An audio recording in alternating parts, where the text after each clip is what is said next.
اللہ سبحانہ وتعالیٰ کا لاکھ لاکھ شکر ہے جس نے ہمیں مسلمان بنایا، زندگی گزارنے کا طریقہ سکھایا اور ہمیں دنیا میں ایسے ہی چھوڑ نہیں دیا، بلکہ زندگی کے ہر مرحلے پر ہمیں رہنمائی دی۔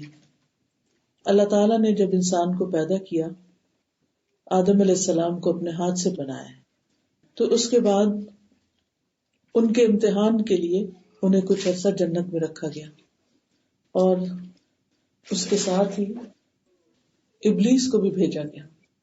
ابلیس جو حسد کرنے والا تھا آدم علیہ السلام سے، جس نے اللہ تعالیٰ کے حکم کے باوجود سجدہ نہیں کیا تھا، یعنی آدم علیہ السلام کو، تو اس کے بعد اس نے اپنی دشمنی اس طرح ظاہر کی کہ آدم علیہ السلام کو جنت میں جس درخت کے پھل کھانے سے روکا گیا تھا، اس نے ان کو مسلسل وسوسے ڈالے ان کے دل میں اور ان کو اپنے رستے پر لے گیا۔ نتیجہ کیا ہوا کہ آدم علیہ السلام کی اس بھول کی وجہ سے اللہ سبحانہ وتعالیٰ ان سے ناراض ہو گئے۔ اس کے بعد اللہ تعالیٰ نے ان کو دنیا میں اتارا، ابلیس کو بھی ساتھ بھیجا، اور پھر بتا دیا کہ وہاں تم ایک دوسرے کے دشمن ہوگے۔ ابلیس کی انسان سے دشمنی کیا ہے کہ وہ انسان کو وہ کام نہیں کرنے دیتا جس کے لیے اللہ نے انسان کو پیدا کیا ہے۔ دنیا میں جو کچھ ہمیں نظر آتا ہے وہ اللہ نے انسان کے لیے بنایا ہے، لیکن انسان کو اللہ نے اپنی عبادت کے لیے بنایا ہے۔ وَمَا خَلَقْتُ الْجِنَّ وَالْإِنسَ إِلَّا لِيَعْبُدُونِ۔ لیکن ہم دیکھتے ہیں کہ دنیا میں آنے کے بعد ہم سب بار بار بھول جاتے ہیں کہ ہمارے یہاں آنے کا اصل مقصد کیا ہے، اور یہ بھلوانے والا کون ہے؟ یہ ہمارا دشمن۔ نہ صرف یہ کہ وہ، بلکہ اس کی اولاد بھی اسی کام کے لیے سرگرداں ہے۔ اسی لیے ہم دیکھتے ہیں کہ ہم بہت دفعہ ایک بات کو جانتے ہوتے ہیں کہ اللہ نے ہمیں اس کام کا حکم دیا ہے، لیکن ہم پھر بھی کرتے نہیں۔ بعض اوقات ہمیں یہ پتا ہوتا ہے کہ کسی خاص کام سے اللہ سبحانہ وتعالیٰ نے منع کیا ہے، لیکن ہم پھر بھی کر جاتے ہیں اس کو۔ تو اللہ سبحانہ وتعالیٰ کی نافرمانی کرنا، چاہے وہ بھول چوک سے ہو، چاہے وہ جان بوجھ کر ہو، یہ انسان کے حق میں نقصان دہ ہے، انسان کو اس کا فائدہ نہیں۔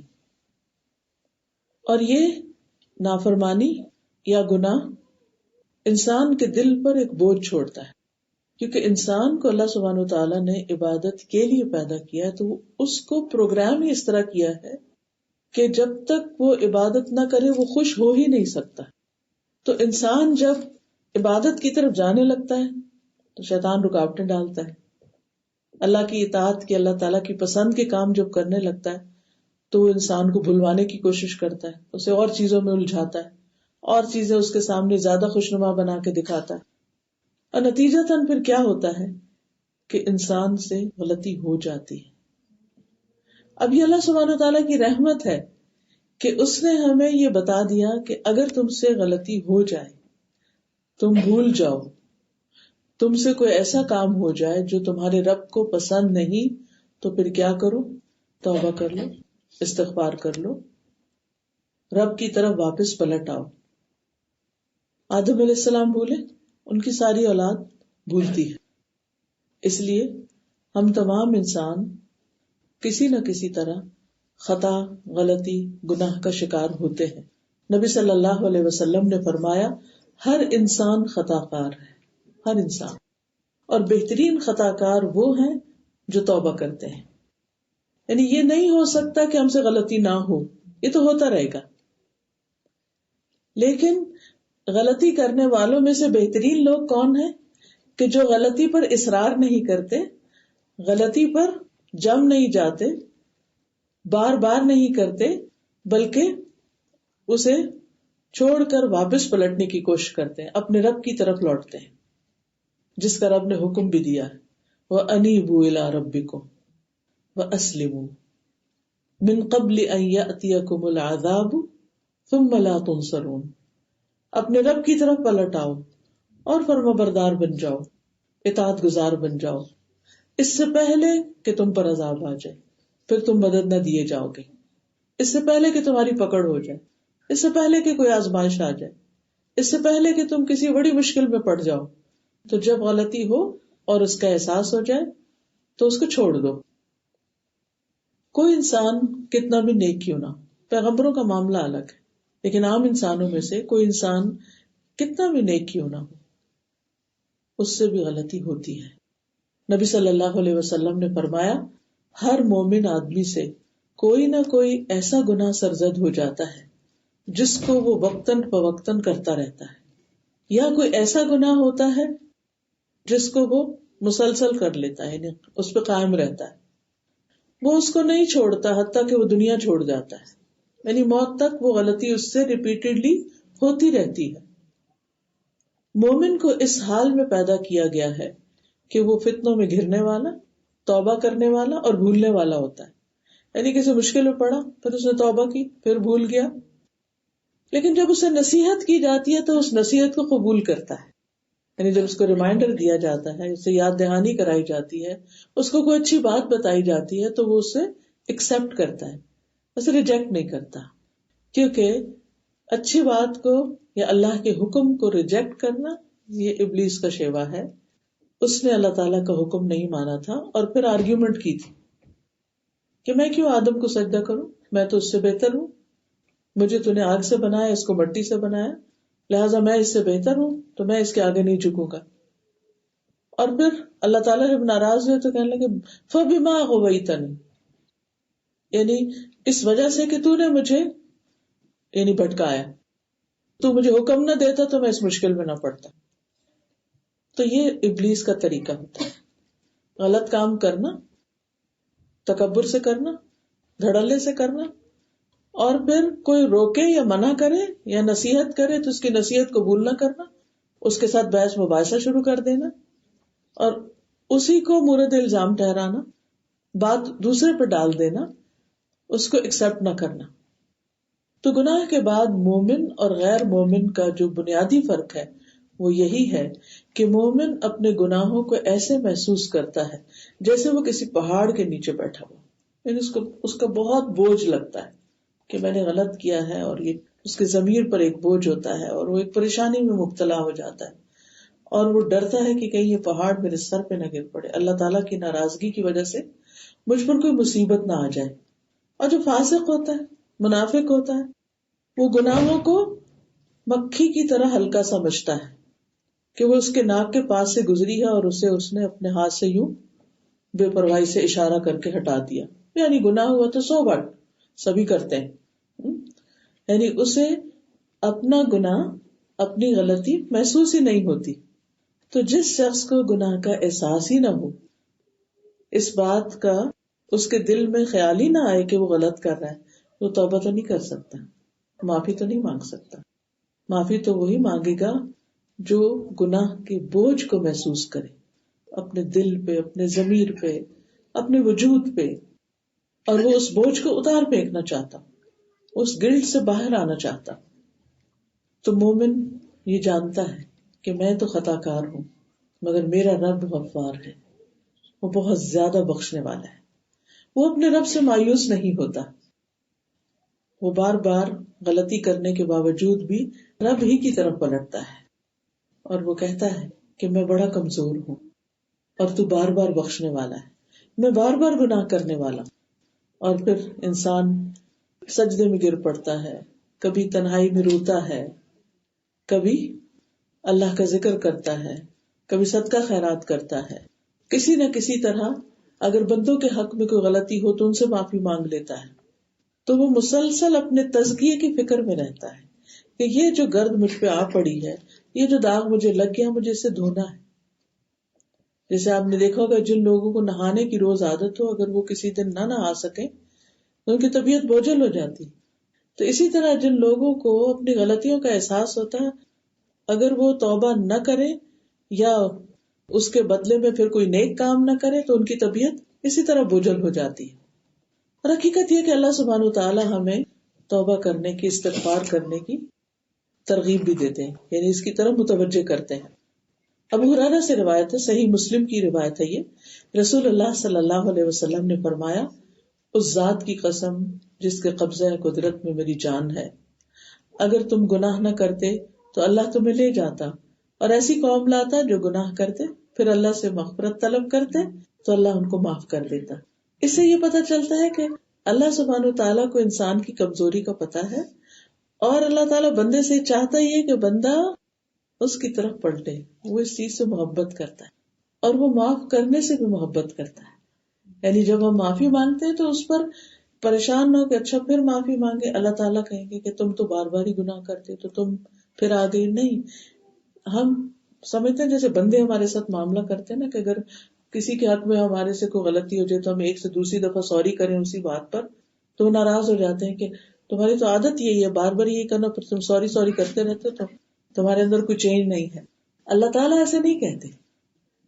اگر کوئی 99 قتل بھی کر چکا ہے نا، اور اس کے دل میں یہ شرمندگی آ گئی ہے اور سچی ندامت آ گئی کہ نہیں بہت برا کیا میں نے، اب مجھے اپنے آپ کو تبدیل کرنا ہی کرنا ہے، اللہ تعالیٰ اس کو بھی معاف کر دے. اور یہ مشہور واقعہ ہے صحیح حدیث میں، جس میں ایک شخص نے 99 قتل کیے تھے، پھر اسے احساس ہوا کہ میں نے غلط کیا، تو وہ کسی راہب کے پاس گیا، اس سے کہا کہ میں اتنے غلط کام کر چکا ہوں، میں کیا کروں؟ کہا تمہاری توبہ نہیں ہو سکتی، تمہاری توبہ قبول نہیں ہوگی. اس نے اس کو بھی مار ڈالا. 100 پورے ہو. اب یہ 100 کا قاتل جو ہے پھر بھی توبہ کرنا چاہتا ہے تو وہ کسی اور کے پاس جاتا ہے، تو اس کو بتاتا ہے کہ دیکھو تم توبہ تب کر سکتے جب یہ جگہ چھوڑ دو جہاں تم یہ غلط کام کرتے. تو اسی وقت نیک لوگوں کی زمین کی طرف روانہ ہو جاتا ہے. تو راستے میں اس کی موت کا وقت آ جاتا ہے. عذاب کے فرشتے بھی آتے ہیں اور رحمت کے فرشتے بھی آتے ہیں اور وہ آپس میں جھگڑنے لگتے ہیں. عذاب کے فرشتے کہتے ہیں یہ اتنا گناہگار تھا ہم نے اس کی جان لے لی. رحمت کے فرشتے کہتے ہیں نہیں اس نے توبہ کر لی تھی ہم اس کی جان لیں گے، کیونکہ آخری اس کا عمل توبہ تھا. تو وہ فیصلہ نہیں کر پاتے، معاملہ اللہ کے حضور جاتا ہے تو اللہ تعالیٰ فرماتے ہیں اچھا زمین کو ناپو. زمین کو ناپا جاتا ہے تو حکم کیا ہے کہ جس طرف فاصلہ کم ہو اس طرف کے فرشتے جان لے لیں. تو اب جس طرف وہ جا رہا تھا اس طرف کی زمین کو سکیڑ دیا گیا، اسے ایک بالشت کا فرق تھا، صرف ایک بالشت وہ کم تھی، تو رحمت کے فرشتوں نے اس کی جان لی. ہمارا رب تو اتنا مہربان ہے اور اس کو کسی کے بھی گناہ معاف کرنے میں کوئی مشکل نہیں. ہمارے دل چھوٹے ہیں، ہم کسی کو معاف نہیں کر سکتے. آپ دیکھیں کہ ہم میں سے ہر شخص کا حال یہ ہے کہ اگر زندگی میں کبھی کسی نے اس کے ساتھ کوئی زیادتی کی ہو تو وہ اسے بار بار دہراتے رہتے ہیں اور روتے رہتے ہیں اور اس کے بارے میں برا سوچتے رہتے ہیں اور دل سے نہیں نکالتے. وہ جو کانٹا ایک دفعہ پھنس جاتا ہے پھر اندر ہی ٹوٹ جاتا ہے، وہ باہر نکالنا مشکل ہو جاتا ہے. لیکن اللہ سبحانہ وتعالیٰ کے لیے معاف کرنا کچھ بھی مشکل نہیں. اسی لیے ہم دیکھتے ہیں کہ اللہ سبحانہ وتعالیٰ فرماتے ہیں افلا یتوبون الی اللہ ویستغفرونہ واللہ غفور رحیم. کیا یہ لوگ اللہ کے حضور توبہ نہیں کرتے اور اس سے بخشش طلب نہیں کرتے، حالانکہ اللہ بخشنے والا رحم کرنے والا ہے. اللہ تعالیٰ خود پوچھتے ہیں کیا یہ توبہ نہیں کرتے، بخشش نہیں مانگتے؟ مطلب کیا ہے؟ انہیں چاہیے کہ یہ توبہ کر لیں، بخشش مانگ لیں. کوئی فرق نہیں پڑتا عمر کا کون سا حصہ ہے، کون سی جگہ ہے، کہاں پر ہے، اپنے اندر کے بوجھ کو نکال پھینکی، اپنے رب کی طرف رجوع کیجیے. اسی لیے ہم دیکھتے ہیں کہ انبیاء علیہ السلام اپنے رب سے استغفار کرتے ہیں حالانکہ وہ معصوم ہوتے ہیں.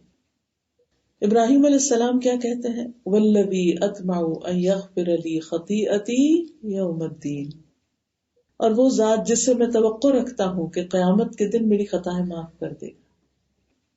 انبیاء کا تو اپنا اتنا مقام ہے، اللہ سبحانہ وتعالیٰ نے ان کے درجات بلند کیے اور ان کو فرمایا کہ انی جاعلک للناس اماما، میں تجھے لوگوں کا امام بنانے والا ہوں، اور انہ فی الآخرۃ لمن الصالحین، کہ ابراہیم آخرت میں صالح لوگوں میں سے ہوں گے. اس کے باوجود ابراہیم علیہ السلام کا دل کیا کہتا ہے کہ میں نے اپنے رب کا حق ادا نہیں کیا.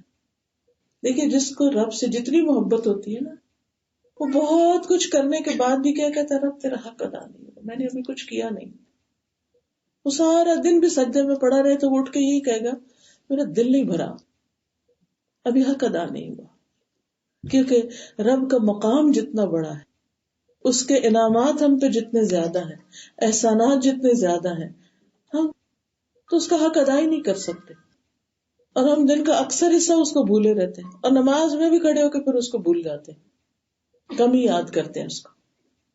موسیٰ علیہ السلام نے بھی اپنے رب سے دعا مانگی، رب انی ظلمت نفسی فاغفر لی فغفر لہ انہ هو الغفور الرحیم۔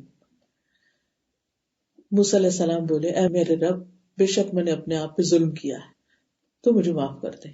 تو اللہ تعالیٰ نے ان کو معاف کر دیا، اور وہ بخشنے والا، رحم کرنے والا ہے۔ اور وہ جب نبوت سے پہلے ان کے ہاتھ سے ایک قبطی کا قتل ہو گیا تھا، اس واقعے کی طرف اشارہ۔ یونس علیہ السلام کو تو آپ سب کو پتہ ہی ہے، ان کی دعا لا الہ الا انت سبحانک انی کنت من الظالمین، اللہ تو پاک، ہم گناہگار ہیں، میں ہی ظالموں میں سے ہوں، میں نے اپنی جان پہ ظلم کیا۔ داؤد علیہ السلام کی ایک دفعہ آزمائش ہوئی، تو ان کو جب خیال آیا کہ اوہ یہ تو میں نے ٹھیک نہیں کیا، یعنی مقدمے کا جو فیصلہ انہوں نے کیا، تو ان کو خیال آیا کہ دراصل ہم نے ان کی آزمائش کی تھی، امتحان لیا تھا۔ اللہ تعالیٰ ہر ایک کا امتحان لیتا ہے، پیغمبروں کا بھی لیا۔ ابراہیم علیہ السلام کو کتنی دفعہ آزمایا، تو انہوں نے اپنے رب سے معافی مانگ لی اور رکوع میں گر گئے اور اس کی طرف خر راکعا واناب، اور اللہ کی طرف رجوع کر لیا۔ تو جتنا ہم توبہ استغفار کرتے ہیں، ہمارا دل اتنا ہی چمکتا جاتا ہے، اور جتنا وہ روشن ہوتا جاتا ہے، چمکتا جاتا ہے، اتنی ہمیں اپنی غلطیاں زیادہ نظر آنے لگتی ہیں، اپنی کوتاہیاں بھی نظر آنے لگتی ہیں، اور جب وہ نظر آتی ہیں تو پھر انسان اور زیادہ اپنے رب کی طرف رجوع کرتا ہے۔ اور ایسے لوگوں سے اللہ تعالیٰ محبت کرتے ہیں جو اواب ہوتے ہیں، جو بار بار اپنے رب کی طرف پلٹتے ہیں۔ پھر ہم دیکھتے ہیں قرآن مجید میں کہ تمام انبیاء نے اپنی اپنی قوم کو اللہ سے معافی مانگنے کی ترغیب دی۔ نوح علیہ السلام کہتے ہیں فَقُلْتُ اسْتَغْفِرُوا رَبَّكُمْ إِنَّهُ كَانَ غَفَّارًا، میں نے لوگوں سے کہا، یعنی اپنی قوم سے کہا، اپنے رب سے استغفار کرو، بے شک بہت زیادہ توبہ قبول کرنے والا ہے، وہ بہت ہی غفار ہے۔ فائدہ کیا ہوگا؟ یرسل السماء علیکم مدرارا، تم پر آسمان سے خوب بارشیں برسائے گا، وَيُمْدِدْكُمْ بِأَمْوَالٍ وَبَنِينَ وَيَجْعَلْ لَكُمْ جَنَّاتٍ وَيَجْعَلْ لَكُمْ أَنْهَارًا، کہ وہ تمہیں مال اور بیٹوں سے نوازے گا، ان سے تمہاری مدد کرے گا، تمہیں باغات عطا کرے گا، تمہارے لیے نہریں جاری کر دے گا۔ یہ وہ چیزیں ہم ڈریم کرتے ہیں جن کو دنیا میں بھی اور آخرت کے لیے بھی۔ تو یہ مال اور دولت اور بیٹے اور اولاد، یہ سب کچھ اللہ سبحانہ وتعالیٰ ہی دینے والا ہے، اور جب انسان اپنے گناہوں کی معافی مانگتا ہے تو اللہ تعالیٰ کا وعدہ ہے کہ وہ انسان کو نوازے گا۔ لہٰذا زندگی میں جہاں کہیں کسی بھی چیز میں رکاوٹ آ جائے، چاہے بچوں کے رشتے کے سلسلے میں آئے، چاہے اولاد نہ ہونے کی ہو، چاہے رزق کی کمی ہو، چاہے فصلوں کی کمی ہو، کچھ بھی ہو، علاج استغفار میں ہے، کیونکہ انسان کے گناہ اور زیادتیاں ہوتی ہیں جو اس کی دنیاوی کاموں میں بھی رکاوٹ بن جاتی ہیں۔ ہم عام طور پر دوسروں کو بلیم کرتے ہیں، انہوں نے نظر لگا دی، وہ جیلس ہیں، وہ کسی نے جادو کرا دیا ہے، اس نے بندش کر دی۔ نہیں، بندشیں اندر ہوتی ہیں، ہمارے ہاتھوں کی کمائی ہوتی ہے، اور اس کا علاج استغفار ہوتا ہے۔ ہود علیہ السلام نے اپنی قوم سے کہا وَيَا قَوْمِ اسْتَغْفِرُوا رَبَّكُمْ ثُمَّ تُوبُوا إِلَيْهِ، اے میری قوم اپنے رب سے استغفار کرو، پھر اس کے آگے توبہ کرو۔ شعیب علیہ السلام نے بھی یہی کہا وَاسْتَغْفِرُوا رَبَّكُمْ ثُمَّ تُوبُوا إِلَيْهِ، اپنے رب سے معافی مانگ لو اور اس کی طرف پلٹ آؤ۔ توبوا الیہ کا مطلب ہے اب اس کے بن جاؤ، اس کی اطاعت اور اس کی فرما برداری کے کام کرو۔ نبی صلی اللہ علیہ وسلم کو حکم دیا گیا وَاسْتَغْفِرِ اللَّهَ إِنَّ اللَّهَ كَانَ غَفُورًا رَحِيمًا، اللہ سے بخشش مانگیے، اللہ تعالیٰ یقیناً بہت بخشنے والا اور بہت مہربان ہے۔ پھر تمام لوگوں کو اللہ تعالیٰ نے استغفار کا حکم دیا ہے۔ اگر انبیاء کو دیا ہے اور انبیاء نے اپنی اپنی قوموں کو دیا ہے تو پھر ہمارے لیے کیا حکم ہے؟ ہم سب کے لیے بھی ضروری ہے کہ ہم اللہ سے معافی مانگتے رہیں۔ وَأَنِ اسْتَغْفِرُوا رَبَّكُمْ ثُمَّ تُوبُوا إِلَيْهِ، ایمان والوں کی تو ویسے ہی صفت قرآن مجید میں یہ بتائی گئی ہے کہ وہ راتوں کو کم سوتے ہیں اور سحری کے وقت استغفار کرتے ہیں، یعنی تہجد کے وقت خاص طور پر اللہ تعالیٰ سے بخشش طلب کرتے ہیں. اب دیکھیے وَبِالْأَسْحَارِ هُمْ يَسْتَغْفِرُونَ، یعنی خاص استغفار کا وقت جو ہے وہ سحری کا وقت ہے، جس وقت ہم عام طور پر روزہ رکھنے کے لیے اٹھتے ہیں یا تہجد کے لیے اٹھتے ہیں. رسول اللہ صلی اللہ علیہ وسلم نے فرمایا، اللہ تبارک و تعالیٰ فرماتا ہے، اے ابن آدم، جب تک تو مجھے پکارے گا، جب تک مجھ سے دعا کرے گا اور مجھ سے پر امید رہے گا، مایوس نہیں ہونا، پر امید، میں تجھے بخشتا رہوں گا. کتنے بھی گناہ ہو اور کتنی دفعہ ریپیٹڈلی ہو، میں تجھے بخشتا رہوں گا، جو بھی گناہ ہوں گے، اور میں کوئی پرواہ نہیں کروں گا.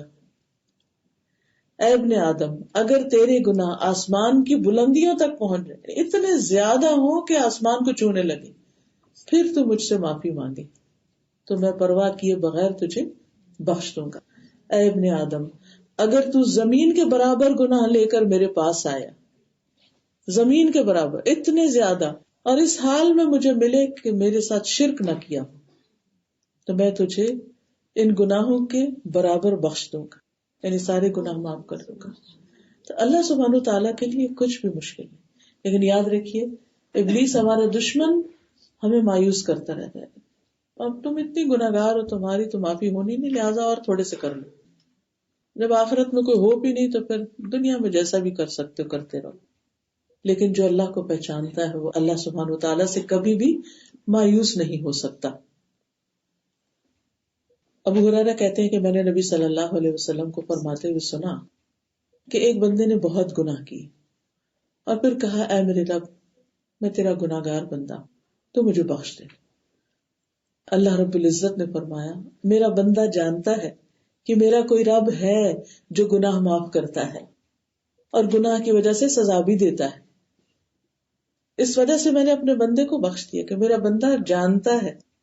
تو رب کی جو پہچان ہے، رب کی صفات کی، رب کے ناموں کی، رب کے جو خوبصورت نام اور ایٹریبیوٹس ہیں، وہ جب انسان پڑھتا ہے تو انسان کو پتا چلتا ہے کہ اچھا ہمارا رب ایسا ہے. کیونکہ ایک رب کی پہچان وہ ہے جو ہمیں لوگوں نے دی ہے، اس میں زیادہ تر کیا ہے پہچان؟ ڈرانے والی. رب سے ڈراتے ہیں، اللہ میاں مارے گا. بچوں کو مائیں، چھوٹے چھوٹے بچوں کو اللہ میاں جہنم میں پھینک دے گا. وہ پہلا تعارف جو اللہ میاں کا ہوا وہ کیا؟ کہ وہ مارنے والا ہے، وہ جہنم میں پھینکنے والا ہے. تو وہ بچپن سے ہی نا وہ ایک دوری سی آ جاتی ہے دلوں میں، اچھا وہ اتنا سخت ہے، وہ اتنی زیادہ سزا دینے والے، لہٰذا اس کی طرف تو جانے کا فائدہ ہی کوئی نہیں. قرآن مجید کا آغاز ہوتا ہے بسم اللہ الرحمن الرحیم. الرحمن الرحیم دونوں ہی صفات اللہ کی رحم والی. وہ تو نہایت مہربان ہے اور بار بار رحم کرنے والا ہے. مایوسی کی تو ضرورت ہی نہیں ہے. اس لیے انسان کے لیے ضروری ہے کہ وہ پلٹتا رہے. اور پھر اللہ تعالیٰ فرماتے ہیں کہ میں نے بندے کو بخش دیا. پھر بندہ جتنا چاہا رکا رہا، یعنی اپنے اوپر کنٹرول کرتا رہا کہ میں دوبارہ نہیں یہ کرنا، لیکن پھر اس سے گناہ، پھر سلپ ہو گیا، عرض کیا اللہ میں نے دوبارہ گناہ کر لیا، تو مجھے معاف کر دے. تو اللہ سبحانہ و تعالیٰ فرماتے کہ میرا بندہ جانتا ہے کہ میرا کوئی رب ہے جو معاف کر سکتا ہے اور سزا بھی دیتا ہے. میں نے اپنے بندے کو بخش دیا. پھر جب تک اللہ نے چاہا بندہ رکا رہا، پھر دوبارہ اس نے گناہ کر لیا، پھر وہ اللہ کے پاس آیا، اللہ میں نے پھر گناہ کر لیا تو مجھے بخش دے. اللہ تعالیٰ فرماتا ہے میرا بندہ جانتا ہے کہ اس کا ایک رب ہے جو گناہ معاف کرتا ہے اور ان کی وجہ سے سزا بھی دیتا ہے. میں نے اپنے بندے کو 3 بار بخش دیا، بس اب جو چاہے عمل کرے، یعنی نیکی کا کرے، یا نہیں کر سکتا تو پھر بخشش مانگے کہ بس ضرورت اس بات کی کہ ہمارا آخری عمل جو ہے نا وہ نیک ہو. لیکن مشکل یہ ہے کہ ہمیں کیا پتا ہمارا آخری عمل کس وقت آ جائے. اس وقت یہاں کرسی پہ بیٹھے بیٹھے، یا کہیں بازار میں، یا کسی غلط کام کے کرتے ہوئے، نہیں پتا. تو مومن جو ہوتا ہے وہ جان بوجھ کے ڈھٹائی سے گناہ نہیں کرتا کہ چونکہ اللہ نے بخش دینا اس لیے خوب انجوائے کرو گناہوں کو. نہیں، اس سے خطا ہو جاتی. آدم علیہ السلام بھول گئے تھے. آدم علیہ السلام کا ارادہ نہیں تھا کہ وہ اس درخت کا پھل کھائیں گے، اور ان کو کوئی شوق نہیں تھا وہ کھانے کا، لیکن شیطان مردود آیا اس طرح بار بار، قسمیں کھانے لگا اور پھر کہنے لگا کہ اس کے کھانے سے تم فرشتے بن جاؤ گے، اس کے کھانے سے تمہیں ہمیشہ کی بادشاہت مل جائے گی، تو تم اس کو کھا لو بس، اور میں تمہارا بڑا خیر خواہ ہوں، وَإِنِّي لَكُمَا لَمِنَ النَّاصِحِينَ۔ وہ خیر خواہ کے روپ میں آیا تھا، حالانکہ اتنی بڑی جنت اور بے شمار کھانے کی چیزیں، اللہ تعالیٰ نے خود ہی فرما دیا تھا کہ اس میں سے جتنا چاہو بافراغت کھاؤ، نہیں جتنا دل چاہتا کھاؤ، بس ایک درخت کے پاس نہیں آنا۔ شیطان نے سب کچھ بلوا کے اسی کے پاس لے گیا۔ آدم بھول گئے تھے، اس کی باتوں میں آ گئے تھے۔ ہمارا حال بھی یہی ہے، ہم بھی بھول جاتے ہیں اور ہم باتوں میں آ جاتے ہیں، لوگوں کی باتوں میں آ جاتے ہیں، شیطان کے وسوسوں میں آ جاتے ہیں، اس لیے پھر ہم سے بھول ہو پھر ہم غلطی کر بیٹھتے ہیں۔ ہوتا یہ ہے کہ مومن وہ ہوتے ہیں کہ اذا مسہم طائف من الشیطان تذکروا، جب انہیں شیطان کی طرف سے کوئی وسوسہ چھو جاتا ہے تو وہ ہوش میں آ جاتے ہیں، فاذا هم مبصرون، وہ دیکھنے لگتے ہیں، ان کو سمجھ آ جاتی ہے کہ یہ ٹھیک نہیں ہے، ان کے اندر ایک میزان ہوتا ہے، ایک کرائیٹیریا ہوتا ہے، اور پھر اس سے بچنے کی پوری کوشش کرتے ہیں۔ تو مومن جو ہوتا ہے وہ جان بوجھ کے غلطی نہیں کرتا، لیکن فرشتہ بھی نہیں ہوتا، بس سے غلطی ہوتی ہے۔ اب غلطیوں میں ایک تو حرام درجے کی غلطیاں، بڑے بڑے گناہ ہیں، کبیرہ گناہ جن کو کہا گیا، شرک ہے، قتل ہے، جادو ہے، ماں باپ کی نافرمانی ہے، جھوٹ ہے، وعدہ خلافی ہے، کسی کی غیبت ہے، یہ سب بڑے بڑے گناہ ہیں۔ لیکن کچھ غلطیاں ایسی ہیں کہ جو بڑے گناہوں میں تو لسٹ میں نہیں آتی، لیکن وہ ہم دن رات کرتے رہتے ہیں۔ مثلا نماز میں اللہ کی طرف دھیان نہ ہو، خشوع و خضوع نہ ہونا، پھر اسی طرح تلاوت کرتے ہو، قرات کرتے ہو، بیچ میں سے بھول جانا، چھوڑ جانا اور نماز پڑھ جانا۔ اب یہ تو بھول ہے نا، لیکن غلطی تو ہے نا، اب یہ تو نہیں کہا جائے گا کہ یہ بالکل پرفیکٹ ہے، کوتاہی تو ہے اس میں۔ تو ہمیں ضروری نہیں کہ ان کاموں پر توبہ چاہیے جو ہم نے جان کے غلط کیے یا کبیرہ گناہ کیے، ہم تو جو اللہ سے غافل ہوتے ہیں، یہ غفلت بھی تو ایک نافرمانی ہے نا، یعنی غفلت بھی تو اللہ تعالیٰ کے حق میں کمی ہے نا، کہ انسان اللہ کو بھول کے اور چیزوں میں لگ جائے۔ مومن وہ ہوتا ہے جو اور چیزوں میں لگا ہوتا ہے مگر دل اس کا اللہ کی طرف ہوتا ہے، اللہ سبحانہ تعالیٰ کو یاد کرتا رہتا ہے۔ تو اس لیے ہمیں اللہ سبحانہ تعالیٰ کی طرف پلٹتے رہنا چاہیے، رجوع کرتے رہنا چاہیے۔ اللہ سبحانہ تعالیٰ بخشش مانگنے والے کے لیے وعدہ کرتے ہیں کہ میں اس کو معاف کر دوں گا۔ رسول اللہ صلی اللہ علیہ وسلم نے فرمایا، ابلیس نے اپنے رب سے کہا، مجھے تیری عزت و جلال کی قسم، فبعزتک، میں تیرے بندوں کو اس وقت تک گمراہ کروں گا جب تک ان کے جسم میں روح رہے گی۔ حتیٰ کہ ہوتا کیا ہے کہ جب جان نکلنے کا وقت ہوتا ہے تو ابلیس اس وقت بھی خیر خواہ کی شکل میں آتا ہے اور انسان کو اس وقت بھی ورغلانے کی کوشش کرتا ہے۔ تو انسان اللہ کے فضل سے جو مومن سچا ہوتا ہے وہ ثابت قدم رہتا ہے۔ اسی لیے ہمیں ایک دعا سکھائی گئی، وَأَن يَتَخَبَّطَنِيَ الشَّيْطَانُ عِندَ الْمَوْتِ، کہ اللہ مجھے اس وقت بھی محفوظ رکھنا جب موت کے وقت شیطان مجھے ورغلائے۔ تو شیطان خیر خواہ کے روپ میں اس وقت بھی آتا ہے اور اس کو کفر کرنے کے لیے کہتا ہے یا شرک کی کوئی بات کرنے کے لیے کہتا ہے، یعنی کہ وہ دن رات تو لگا ہی رہتا ہے لیکن اس وقت بھی نہیں چھوڑتا، اس کو آخر میں ہی پکڑ لو۔ لیکن ایمان والوں کے ساتھ اللہ کیا معاملہ کرتا ہے؟ قرآن مجید میں آتا ہے، یثبت اللہ الذین آمنوا بالقول الثابت فی الحیات الدنیا وفی الآخرہ، ایمان والوں کو اللہ تعالی پکی بات کے ساتھ لا الہ الا اللہ کی برکت سے دنیا میں بھی ثابت قدمی دیتا ہے کہ وہ اللہ کے بندے بن کے رہیں، اور آخرت میں بھی، اور آخرت میں سب سے پہلا مرحلہ موت ہے، یعنی اس وقت بھی اللہ تعالیٰ اس بندے کو ثابت قدم رکھتے ہیں۔ لیکن یہ کس کو؟ جو دنیا میں ثابت قدمی اختیار کرے۔ یعنی اللہ تعالیٰ کے معاف کرنے کا مطلب یہ نہیں کہ ہم پھر اس کی راہ چھوڑ دیں اور یہ سوچتے رہے کہ اچھا آخر میں کچھ کر لیں گے۔ اب دیکھیں، اگر ساری زندگی ہم شیطان کے شاگرد بنے رہیں اور اس کی ہر بات مانتے رہیں تو پھر تو موت کے وقت بھی اس کی بات ماننا بڑی آسان ہوگی۔ تو ابھی ہم نے اس سے بیزاری کا اعلان کرنا ہے تاکہ اس وقت بھی اس سے بیزار ہوں اور اس کی بات نہ مانے، اور ہمارا انجام اچھا ہو. کیونکہ انسان کا جو یعنی اس کی اگلی زندگی ہے، اس کا انحصار اس کے انجام پر، کس چیز پر خاتمہ ہوا. اسی لیے ہمیں کوشش کرنی چاہیے کہ روز دعا کریں کہ اللہ ہمارا انجام اچھا کرنا، مرتے وقت ہمیں کلمہ نصیب کرنا، ایمان پر موت دینا، شیطان کے برگلانے میں آ کے کوئی اور باتیں نہ ہم کر رہے ہیں. تو اللہ سبحانہ و تعالیٰ نے فرمایا مجھے اپنی عزت و جلال کی قسم جب تک وہ مجھ سے معافی مانگتے رہیں گے میں انہیں معاف کرتا رہوں گا، چاہے کوئی ڈیتھ بیڈ پہ کیوں. بعض اوقات لوگ پوچھتے ہیں نا کہ اچھا اگر کسی کو آخری درجے کا کینسر ڈائگنوز ہو تو اس کو اب ڈاکٹر بتا دے کہ جتنے دن ہے تمہارے پاس، تو اس کو پتا چل جاتا ہے کہ اب میں زیادہ دن زندہ نہیں رہوں گا، تو کیا اس کی بھی معافی ہو جائے گی؟ بالکل ہو جائے گی. کیونکہ ٹھیک ہے ڈاکٹروں کا ایک اندازہ ہوتا ہے، لیکن اصل تو اللہ کو پتا نا کہ کب کس میں مرنا. کئی لوگ بالکل موت کے منہ پہ پہنچ کے زندہ ہو جاتے ہیں، کومے میں جا کے واپس آ جاتے ہیں، اور کئی کئی سال زندہ رہتے ہیں. اس لیے تو کسی کو نہیں پتا کہ آخری وقت کون سا ہے.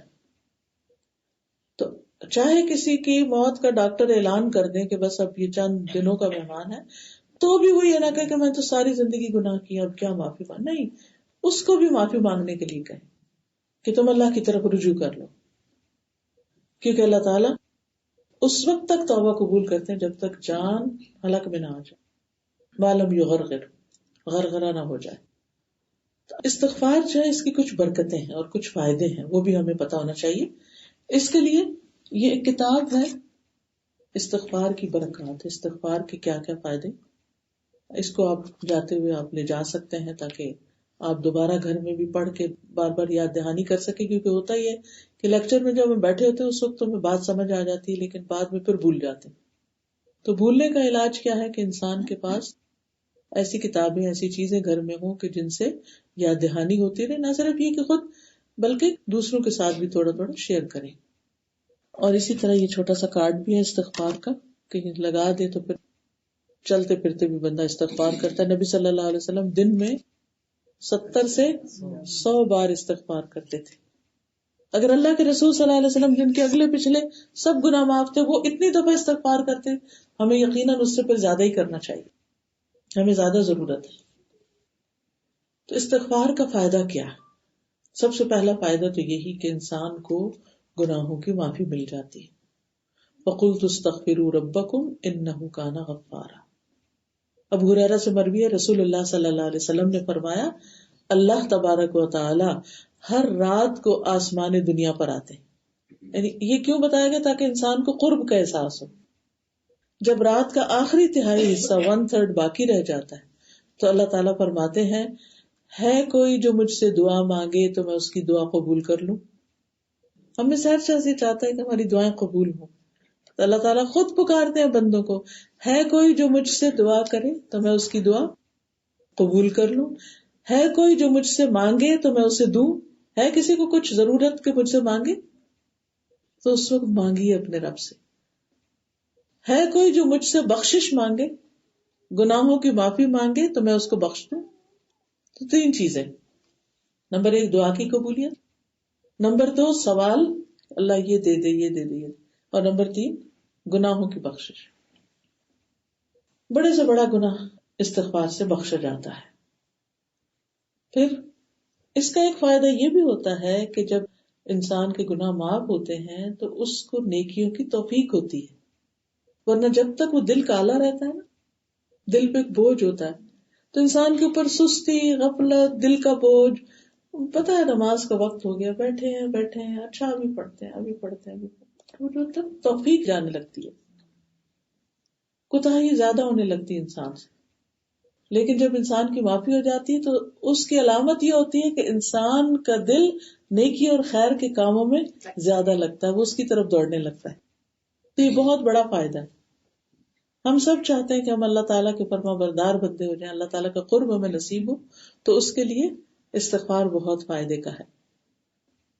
رسول اللہ صلی اللہ علیہ وسلم نے فرمایا استغفار کرنے والا ایسا ہے، گناہوں سے توبہ کرنے والا ایسا ہے جیسے اس نے کوئی گناہ کیا ہی نہ ہو، بالکل صاف ستھرا ہو جاتا ہے. پھر اگر انسان غلطی کے فوراً بعد استغفار کرے نا، توبہ کر لے، تو وہ گناہ لکھا ہی نہیں جاتا اعمال نامے میں. حدیث میں آتا ہے رسول اللہ صلی اللہ علیہ وسلم نے فرمایا بائیں طرف والا فرشتہ 6 گھڑیاں مسلمان گناہ گار بندے سے قلم اٹھائے رکھتا ہے جب وہ کوئی گناہ کرتا ہے. اگر وہ شرمندہ ہو جائے اور اس گناہ کی توبہ کر لے تو وہ قلم رکھ دیتا ہے، ورنہ ایک گناہ لکھ لیتا ہے. اور نیکی کرے تو فوراً لکھ لیتا ہے، اور ایک کے بدلے میں 10 لکھتا ہے. جی ہاں بالکل. پھر استغفار دلوں کی صفائی کا سبب ہے.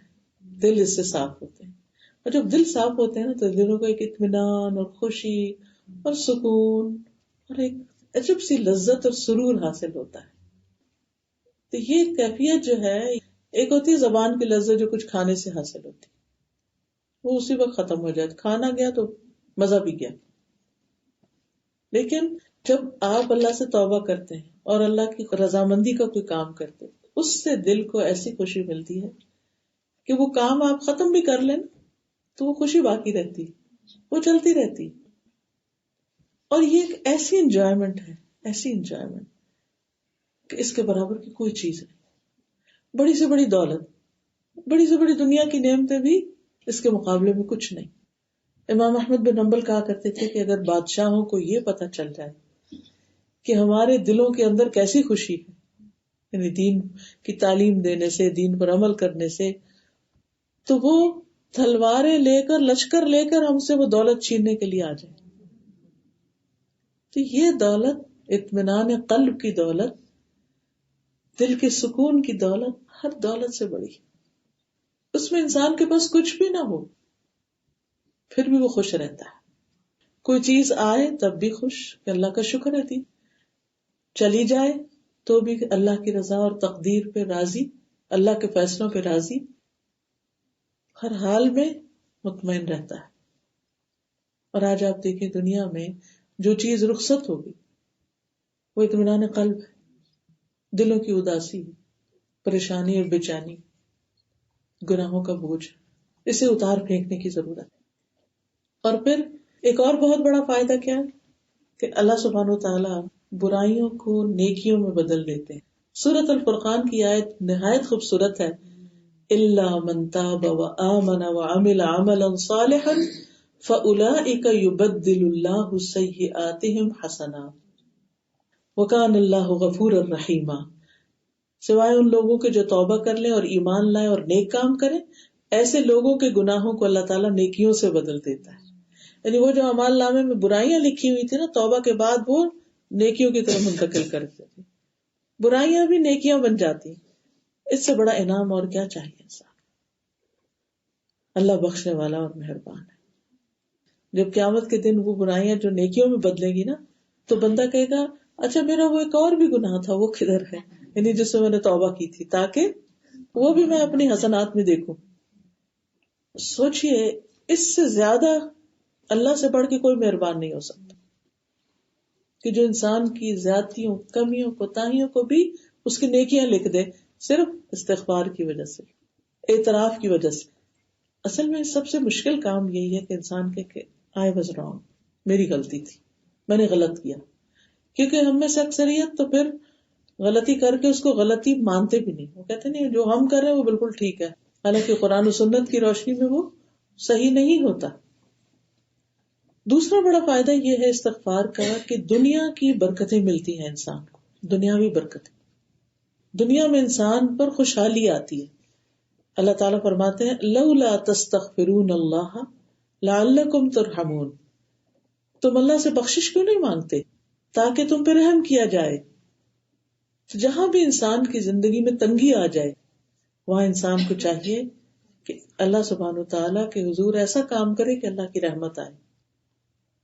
اللہ کی رحمت حاصل کرنے کے اور بھی بہت سے ذریعے، مثلاً ان میں سے ایک یہ کہ انسان انسانوں پر رحم کرے، جو بھی کوئی زمین میں، صرف انسان نہیں ساری مخلوق پر. حدیث میں آتا ہے ارحموا من فی الارض یرحمکم من فی السماء، تم ان پہ رحم کرو جو زمین میں ہے، تم پر وہ رحم کرے گا جو آسمان میں ہے. یعنی اللہ سبحانہ وتعالیٰ تمہارے ساتھ مہربانی کا معاملہ کرے گا. تو جب اللہ کی رحمت آ جائے، اس کی مہربانی ہو جائے، تو پھر کیا ہوگا؟ ساری مشکلات آسان ہو جائیں گی. اسی طرح درود شریف کا پڑھنا، انسان ایک دفعہ درود پڑھتا ہے تو اس پر 10 رحمتیں آتی ہیں. ٹھیک ہے. اسی طرح استغفار کا کرنا، دوسرا فائدہ استغفار کا، معافی مانگنے کا، اللہ کی محبت حاصل ہوتی ہے.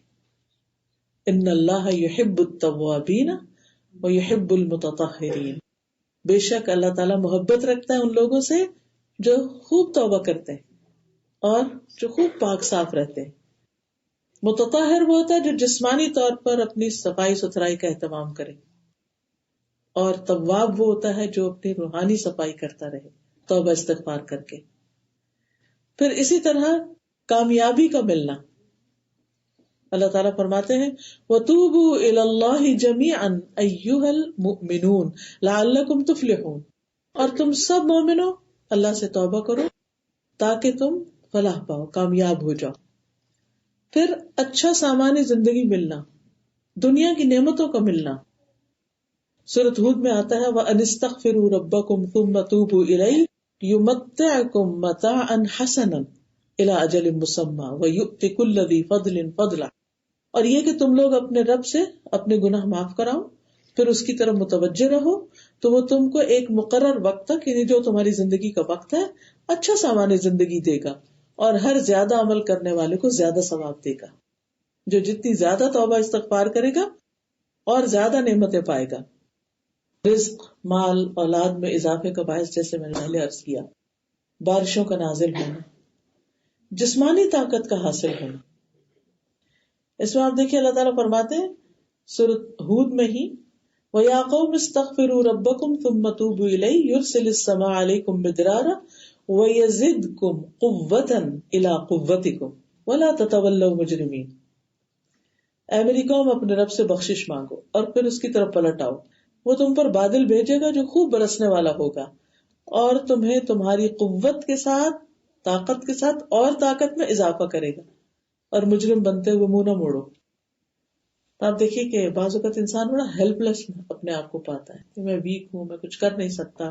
کبھی فزیکلی، یعنی فزیکل ویکنس محسوس ہوتی ہے، کبھی انسان ویسے ہی بے بسی سی محسوس ہوتی ہے کہ میرے ہاتھ میں کچھ نہیں، میں کچھ کر نہیں سکتا، اس معاملے میں کچھ نہیں کر سکتا، یہاں سے تو میں بالکل عاجز آ گیا. نہیں، استغفار شروع کریں، اللہ تعالیٰ راہیں سجائے گا کہ اس مشکل پہ کیسے قابو پانا ہے، اس پتھر کو کیسے ہٹانا ہے.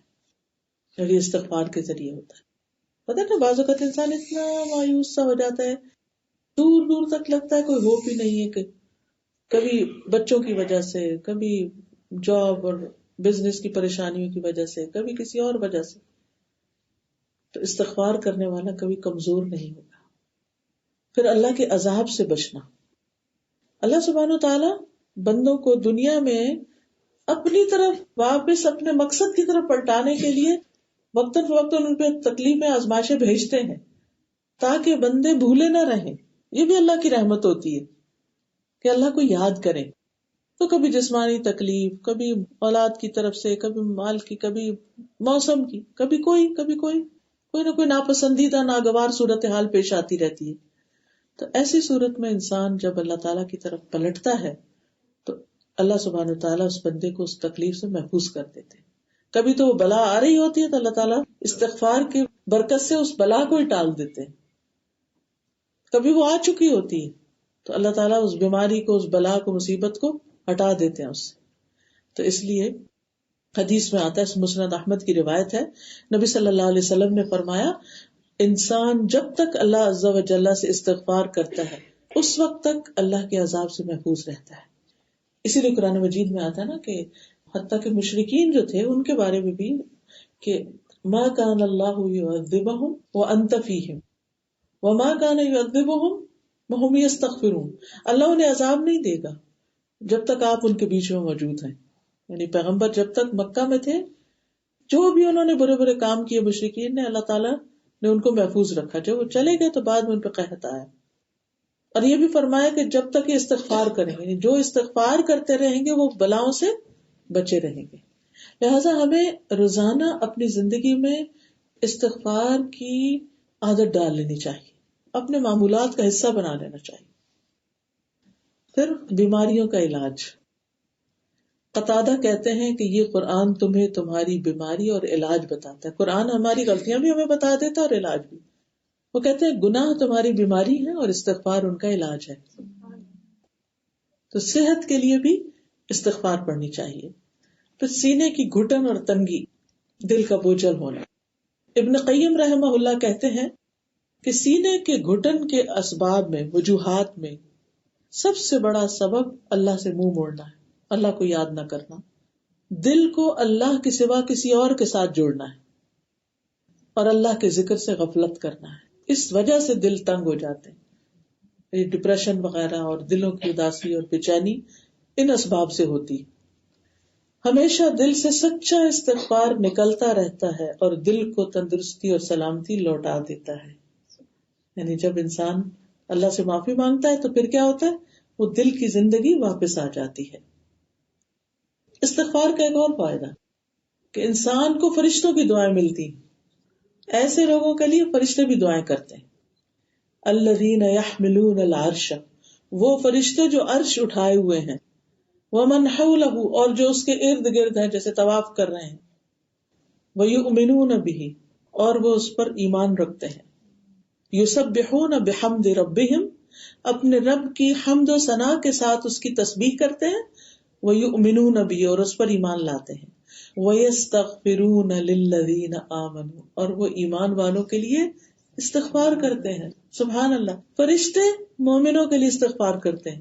کیا کہتے ہیں؟ ربنا وسعت کل شیء رحمتا وعلما، اے ہمارے رب تو علم اور رحمت کے ساتھ ہر چیز پہ چھایا ہوا ہے. فاغفر للذین تابوا، تو ان لوگوں کو بخش دے توبہ کرتے ہیں، توبہ کرنے والوں کو معاف کر دے. واتبعوا سبیلک، اور تیرے رستے پہ چلتے ہیں، اس کی پیروی کرتے ہیں. وقہم عذاب الجحیم، ان سب کو جہنم کے عذاب سے نجات ہے. استغفار کا تیسرا بڑا فائدہ آخرت کا فائدہ ہے. نامہ اعمال سے خوشی ملنے کا باعث ہوگا استغفار. رسول اللہ صلی اللہ علیہ وسلم نے فرمایا، جو شخص یہ پسند کرتا ہے کہ اس کا نامہ اعمال اسے خوش کر دے، یعنی قیامت کے دن اپنی بک آف ڈیڈز دیکھے تو خوش ہو جائے، اسے چاہیے کہ کثرت سے استغفار کرے. تو وہ پھر استغفار ان ساری چیزوں مٹا دے گا نا جو خراب ہے، تو اچھی چیزیں باقی رہ جائیں. صاف ستھرا خوبصورت اعمال نامہ.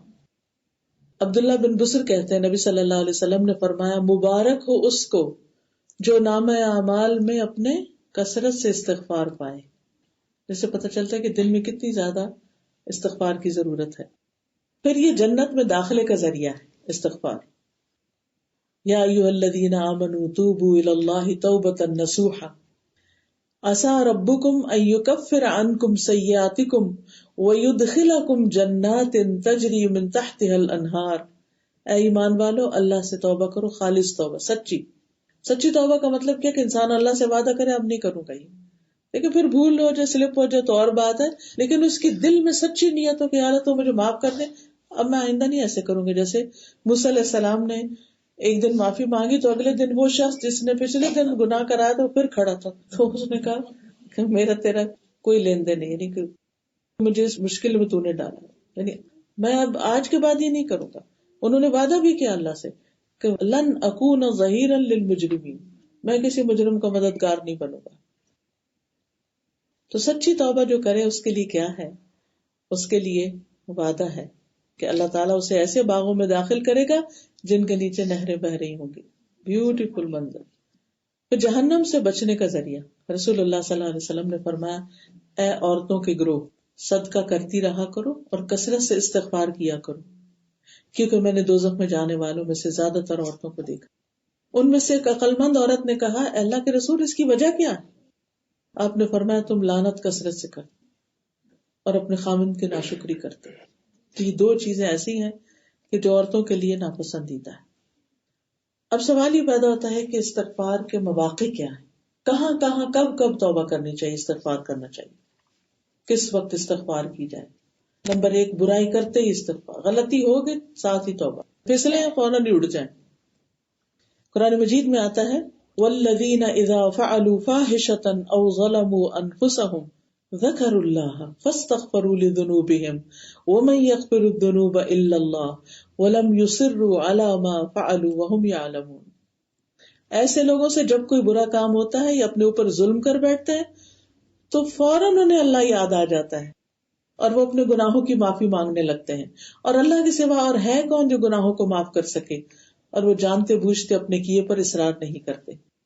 اسی طرح دن اور رات میں کسی بھی وقت یہ نہیں سوچنا چاہیے اچھا میں جب آخری عمر میں مکہ جاؤں گی، حج کروں گی تو وہاں جا کر میں توبہ کر لوں گی، نہیں، ابھی دیر اینڈ دین، دن ہو یا رات ہو، انتظار نہیں۔ ہمیں کیا پتا کہ رات ملتی ہے کہ نہیں، اور رات ہوتی ہے تو دن آتا ہے کہ نہیں۔ کتنے لوگ ہیں جو سوتے ہوئے گزر گئے، دنیا سے چلے گئے، کسی کو نہیں پتا۔ اور اس طرح کی کتنی چیزیں ہمیں نظر بھی آتی رہتی ہیں کہ کوئی گھر سے نکلا وہاں بہت ہو گیا۔ ایک دفعہ میں کلاس میں پڑھا رہی تھی، اسی طرح کا کوئی ٹاپک آیا تو میں نے کہا کہ آپ اپنے کچھ ایسے واقعات شیئر کریں کہ جس میں اچانک ڈیتھ کا کوئی واقعہ ہو، بالکل ان ایکسپیکٹڈ۔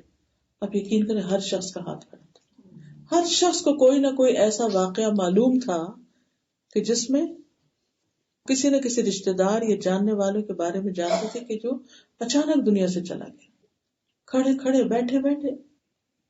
ایسے کتنا بڑا سبق ہے اس میں۔ ہمیں کیا پتا کس وقت ہمارا آخری وقت ہو جائے، نہیں پتا۔ تو اس لیے جس وقت بھی دل پہ کوئی بوجھ آئے فوراً کہ اللہ تو مجھے معاف کر دے، اور میں اس حال میں تجھ سے ملوں کہ تو مجھے معاف کر چکا، میں گناہوں کا بوجھ لے کے تیرے حضور نہیں آنا چاہتی۔ پھر اسی طرح دن میں کثرت کے ساتھ آپ جس تسبیح پڑھتے ہیں 100 دفعہ مثلا، اس میں استغفر اللہ و اتوب الیہ، اگر یہ 2 لفظ بھی کہہ دیں گے نا تو کافی ہو جائیں گے۔ اللہم اغفر لی، رب اغفر۔ پھر اسی طرح بیت الخلاء سے جب باہر آئے غفرانک، اچھا اس وقت کیوں؟ اس لیے کہ اندر ہم اللہ کو یاد نہیں کر سکتے۔ بیت الخلاء شیطانوں کی جگہ ہوتی، جنات کی جگہ ہوتی، تو جب باہر نکلے غفران، اللہ تجھ سے معافی چاہتا ہوں، اتنی دیر تجھے یاد نہیں کیا۔ یعنی دل میں تو خیر ہوتا ہے انسان کے، لیکن زبان سے کوئی ذکر نہیں کر سکتا۔ تو آپ خود سوچیے کہ ہم تو بیت الخلاء تو کیا باقی اور جگہوں پر بھی بھول جاتے ہیں کہ اللہ کا ذکر کرنا ہے۔ پھر اسی طرح رکوع اور سجدوں میں حضرت عائشہ کہتی ہے کہ رسول اللہ صلی اللہ علیہ وسلم رکوع اور سجدے میں سبحانک اللہم ربنا و بحمدک اللہم اغفر لی پڑھتے تھے۔ ایک اور روایت میں آتا ہے رسول اللہ صلی اللہ علیہ وسلم اپنے سجدوں میں اللہم اغفر لی ذنبی کلہ دقہ و جلہ اولہ و آخرہ علانیتہ و سرہ، اے اللہ میرے سارے گناہ معاف کر دے، چھوٹے بڑے، اول آخر، ظاہر پوشیدہ، سب کے سب معاف کر دے۔ تو آپ دیکھیں کہ اگر ہم یہ دعا چھوٹی سی ہے یاد کر لیں تو چلے دن کی کسی ایک نماز میں کسی ایک سجدے میں پڑھ لیں، کیونکہ سجدے میں انسان سب سے زیادہ اپنے رب کے قریب ہوتا ہے اور اس وقت دعائیں زیادہ قبول ہوتی ہیں، شیطان کا غلبہ کم ہوتا ہے۔ جی ہاں، ہر وقت۔ اور 2 سجدوں کے بیچ میں بھی رب اغفر لی رب اغفر لی ہے نا، ایک سجدے کے بعد جب دوسرے سے پہلے ہم درمیان میں بیٹھتے ہیں تو اس وقت رب اغفر لی رب اغفر لی۔ ایک تو اس کا فائدہ یہ ہوتا ہے کہ انسان نماز کے صحیح طریقے پر عمل کرتا ہے کہ وہ ٹک جاتا ہے۔ یاد رکھیے 2 سجدوں کے بیچ میں جسم کو ساکت ہو جانا چاہیے، ٹک جانا چاہیے۔ بعض لوگ سجدہ کرتے ہیں تو وہ کس طرح کرتے ہیں، ایک کیا ذرا سا سر اٹھایا دوسرا بھی ساتھ ہی کر لیا، پوری طرح ہاتھ بھی نہیں اٹھاتے۔ یاد رکھیے ایون آپ اگر کرسی پہ بیٹھ کے بھی نماز پڑھ رہے ہیں نا تو اس میں بھی پاز کیجئے۔ مثلا جیسے اس وقت میں بیٹھی ہوئی ہوں اور یہاں سجدے کے لیے تھائز پہ اپنے گھٹنوں کے پاس اپنے ہاتھ رکھے ہوئے ہیں، ایک سجدے میں آپ جاتے ہیں پھر اپنا ہاتھ ذرا سا اوپر اٹھائیے، پیچھے ٹک جائیے، پھر دوسری دفعہ پھر دوبارہ سجدے میں ہاتھ اٹھانے کا مطلب نہیں کہ سارے یہاں تک اٹھا لیں، نہیں، ذرا سا آگے پیچھے کر لیں، لیکن یہ نہیں کہ آپ نے گھٹنوں کو پکڑا ہوا ایک دفعہ گئے اور جھومتے ہوئے دوبارہ چلے گئے۔ دس از رانگ۔ نبی صلی اللہ علیہ وسلم نے فرمایا کہ یہ منافق کی نماز ہوتی ہے جس میں وہ زمین پہ اس طرح ٹھونگے مارتا ہے جیسے مرغا دانا چننے کے لیے ٹھونگے مار رہا ہوتا ہے۔ تو سجدے میں بھی ٹک جائیے، سجدے کے بعد اٹھ کے بیٹھ کے ٹک کے دوبارہ سجدہ کیجیے، حرکت میں 2 سجدے نہیں ہوتے، وہ ایک ہی شمار ہوتا ہے پھر. ٹھیک ہے. ایک اور روایت میں آتا ہے کہ آپ 2 سجدوں کے درمیان اتنا بیٹھتے جتنی دیر سجدہ کرتے. سبحان اللہ. آپ دیکھیے ہم نے تو اتنا پیشنس ہی نہیں ہے، لیکن نبی صلی اللہ علیہ وسلم خصوصاً جب آپ اپنے نوافل پڑھ رہے ہیں تو ایک سجدہ کیا، پھر بیٹھ کے استغفار کیجیے، رب اغفر لی رب اغفر لی رب اغفر لی، کچھ دفعہ کہہ لیجیے، پھر دوبارہ سجدے میں چلے جائیے، پھر اللہ کی بخشش. دیکھیے کہ کس موقع پر ہمیں استغفار سکھائی گئی. اس وقت نہ کوئی سورۃ فاتحہ پڑھنی ہے، نہ قرآن پڑھنا ہے، کچھ نہیں پڑھنا، بس اپنی معافی مانگنی، اللہ کی تسبیح کرنی. اور 5واں کلمہ بھی استغفار کا، استغفر اللہ العظیم کل ذنب. جی ہاں. پھر اسی طرح تشہد میں بھی اللہم اغفر لی ما قدمت وما اخرت وما اسررت وما اعلنت وما اسرفت وما انت اعلم به منی انت المقدم وانت المؤخر لا الہ الا انت. پھر سلام پھیرنے کے فوراً بعد استغفر اللہ استغفر اللہ استغفر اللہ 3 بار. اب سوچئے ابھی تم نے نماز ختم کی تو پھر کس کی استغفار؟ ابھی تو نماز کے بارے میں تو آتا نا کہ جب نمازی نماز کے لیے کھڑا ہوتا ہے تو اس کے سارے گناہ لا کے اس کے کندھوں پہ رکھ دی جاتے ہیں. جب وہ رکوع میں جاتا ہے تو وہ گرتے ہیں، جب سجدوں میں جاتا ہے تو وہ گر جاتے ہیں، اور پھر نماز کے بعد وہ صاف ستھرا ہو کے اٹھتا ہے. لیکن ہمیں کیا حکم دیا گیا کہ سلام پھیرتے پھر استغفار پڑھو. کیوں؟ اس لیے کہ نماز کے اندر کچھ نہ کچھ ہم گڑبڑ کر چکے ہوتے ہیں، یا تو اللہ کی طرف دھیان نہیں رہتا، یا پھر پڑھنا کچھ ہوتا ہے پڑھ کچھ اور جاتے ہیں، یا یہی یاد نہیں ہوتا 2 سجدے کیے تھے یا 1 کیا تھا، رکعتیں 2 پڑھی تھی یا 4 پڑھی تھی. ہر ایک کے ساتھ یہ مسئلہ ہے، کوئی بھی اس سے بچا ہوا نہیں، نیک ہو بد ہو سب کے ساتھ یہ مسئلہ ہے. تو پھر اس کا علاج کیا ہے؟ انسان سلام پھیر کے یا رب جو بھول چوک ہوئی ہے، بھول کے کیا ہے، نہیں پتا چلا، آپ ہمیں معاف کر دیں. پھر اسی طرح نبی صلی اللہ علیہ وسلم اپنی مجلس میں ایک جگہ بیٹھے ہوئے 100 بار استغفار کر لیتے تھے. اچھا یہ صحابہ گنتے تھے تو وہ کیسے پھر پتا چلتا تھا؟ جب آپ ذرا سا اونچی آواز استغفر اللہ، یعنی رب اغفر لی وتب علی انک انت التواب الرحیم، آپ یہ دعا پڑھا کرتے تھے. ابن عمر کہتے ہیں کہ ہم آپ کی مجلس میں اس کو گنا کرتے تھے کہ 100 دفعہ پڑھ لیتے تھے آپ بیٹھے بیٹھے. پھر اسی طرح ابن عمر کہتے ہیں ایک دفعہ میں آپ کے پاس بیٹھا ہوا تو میں نے آپ کو 100 بار یہ کہتے ہوئے سنا اللہم اغفر لی ورحمنی وتب علی انک انت التواب الرحیم. اور یاد ہے نبی صلی اللہ علیہ وسلم نے جب مکہ فتح کر لیا، نبوت کا کام مکمل ہو گیا، ساری زندگی نبوت والی زبردست اسٹرگل میں گزاری، اور پھر جب سب کچھ کر لیا تو آخری حکم کیا ہے؟ اذا جاء نصر اللہ والفتح ورأیت الناس يدخلون فی دین اللہ افواجا. پہلے تو ایک ایک آتے تھے نا، اب فوجوں کی فوجیں، ڈیلیگیشن پہ ڈیلیگیشن آ رہا ہے اور مسلمان ہو رہا ہے. اب آپ کا کام کیا رہ گیا ہے؟ سبح بحمد ربک واستغفر. یعنی انسان کہے کہ اب تو میں اتنی نیکیاں کما چکا ہوں تو اب نہیں. جب کوئی کام مکمل، نماز مکمل ہو تو استغفار ہے، تو کوئی بھی کام مکمل ہو تو انسان اللہ سے معافی مانگے، یا رب جو میری ہمت توفیق تھی میں نے کیا، باقی جہاں غلطی کمی کوتاہی ہوئی تو مجھے معاف کر دے. پھر اسی طرح حج کے موقع پر ثم افیدوا من حیث افاض الناس واستغفر اللہ. پھر وہاں سے لوٹو جہاں سے لوگ لوٹتے ہیں، یعنی عرفات جا کے، عرفات سے واپس آ کے کیا کرو؟ واستغفر اللہ. ابھی تو یعنی کہ عرفات میں تو سارے اگلے پچھلے گناہ معاف ہو گئے، ہاں وہ ہو گئے، لیکن پھر بھی راستے میں ہم کچھ نہ کچھ پر کر جاتے. آپ نے دیکھا ہوگا کہ جس وقت بسیں نکل رہی ہوتی ہیں اور لوگ پیدل چل رہے ہوتے ہیں، آؤٹ آف پیشنس کچھ نہ کچھ ہو جاتا ہے. تو حل کیا ہے؟ پھر استغفار کرو، کیونکہ اللہ سبحانہ وتعالی توبہ قبول کرنے والا بہت مہربان ہے. پھر کچھ اعمال ایسے ہیں جن کے کرنے سے انسان کے گناہ معاف ہوتے ہیں. اس میں سب سے پہلے کسی شخص کا مسلمان ہونا، اس کی پچھلی ساری زندگی کے گناہ معاف ہو جاتے ہیں. یعنی کہ جو کانورٹس ہوتے ہیں، یہ ریورٹس ہوتے ہیں، وہ جس دن لا الہ الا اللہ پڑھتے ہیں تو ایسے ہوتے ہیں جیسے ماں کے پیٹ سے کوئی پیدا ہوا. پھر اچھی طرح وضو کرنا، یہ وضو میں تمام مل کے دھو کے اچھی طرح کرے انسان، اور پھر 2 نفل اگر ایسے پڑھے کہ جس میں اور کوئی خیال نہ سوچے تو اس شخص کے اگلے پچھلے سارے گناہ معاف ہو جاتے ہیں. پھر اسی طرح فرض نماز، آپ نے وہ مثال دی نا کہ کسی شخص کے دروازے پر نہر ہو اور وہ دن میں 5 دفعہ اس سے نہائے تو کیا ہوگا؟ کوئی میل کچیل نہیں رہے. تو 5 نمازیں انسان کے گناہوں کی معافی کا ذریعہ بنتی. جمعے کی نماز، آدھی رات کی نماز، صدقہ اور آدھی رات کی نماز سے تہجد کی نماز یہ گناہوں کو معاف کرنے کا ذریعہ ہے. پھر توبہ کے 2 نفل، یعنی کبھی آپ کو دل پریشان ہونے کا پتہ نہیں، یاد بھی نہیں آ رہا کون سا گناہ تھا کیا، لیکن اندر کچھ بے چینی سی ہے، تو انسان وضو کرے اور 2 رکعت نماز پڑھے توبہ کی نیت سے، اور اللہ سے معافی مانگے تو اللہ تعالیٰ ایسے شخص بخش دیتا ہے.